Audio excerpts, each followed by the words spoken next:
Wall Street resumed trading on Wednesday with shares moving lower after Monster Storm Sandy forced a two-day closure due to weather for the first time since 1888, but U.S. gasoline futures surged in the face of potentially long-term supply disruptions at the East Coast's second-largest refinery.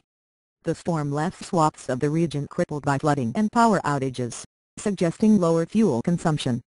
But gasoline futures for November hit their highest level in more than 2 weeks as traders scrambled to cover positions ahead of the contract's expiry later Wednesday. U.S. lumber futures soared. Thank you for trying verbose.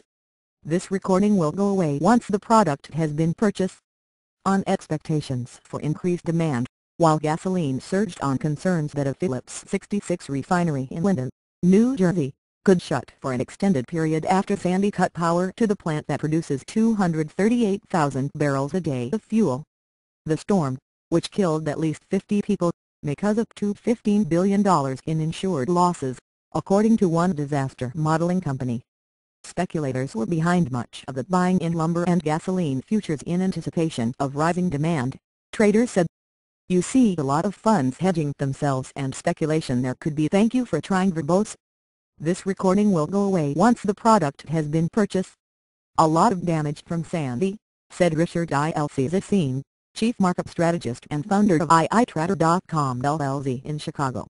Contracts for November, January and March lumber futures on the Chicago Mercantile Exchange rose by the daily trading limit of $10 per thousand board feet and remained locked at those levels, effectively shutting down trading. Many traders were unable to get to their offices or work from home because of wide-ranging power outages and no or limited public transit across the region. The New York Stock Exchange reopened, though not everything was. Thank you for trying verbose. This recording will go away once the product has been purchased. Back to normal. Cell phone reception was sketchy on NYSE's floor, so traders milled outside to make calls, email or text.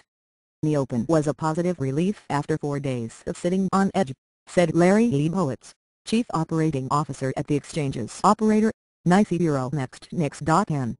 No matter how much planning you do, you can't foresee that kind of flooding. The Dow Jones Industrial Average (DJI) was down 12.37 points, or 0.09%, at 13,094.84. The Standard & Poor's 500 Index (SPX) was down 0.45 points, or 0.03%, at 1,411.49. The Nasdaq. Thank you for trying verbose. This recording will go away once the product has been purchased. Composite Index (IXIC) was down 0.47%, or 14.11 points, at 2,973.84. MSCI's All-Country World Equity Index (MIWB 00000 PUS) was down 0.03% at 329.02, on track for its first monthly loss since May.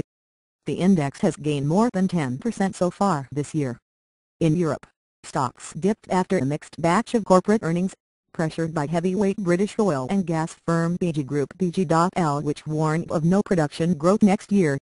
The FTSE Europe